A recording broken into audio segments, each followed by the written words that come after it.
Pilot announcement చేశారు flight లో అల్లూరి సీతారామరాజు అంతర్జాతీయ విమానాశ్రయంలో మీ అందరికీ కూడా స్వాగతం అని.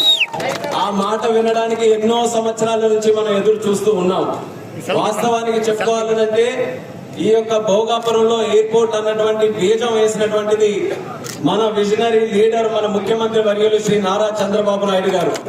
ఆ రోజు ఉత్తరాంధ్ర అంతటిని కూడా కలిపి కట్టుగా మనం అభివృద్ధి చేయాలనంటే ఒక ప్రాజెక్ట్ అందరికీ ఉపయోగపడే విధంగా, కనెక్టివిటీని పెంచే విధంగా ఇక్కడ చేయాలనే ఆలోచనతో అప్పుడు మన ఉత్తరాంధ్ర నుంచే పార్లమెంటు సభ్యుడిగా కేంద్ర మంత్రిగా ఉన్నటువంటి పోసపాటి అశోక్ గజపతిరాజు గారి తాలూకు ఆధ్వర్యంలో ఆనాడు 2016లో కేంద్ర ప్రభుత్వం నుంచి ఇన్ ప్రిన్సిపల్ అప్రూవల్ ఈ భోగాపురం ఎయిర్పోర్ట్ కోసం చేసుకోవడం జరిగింది.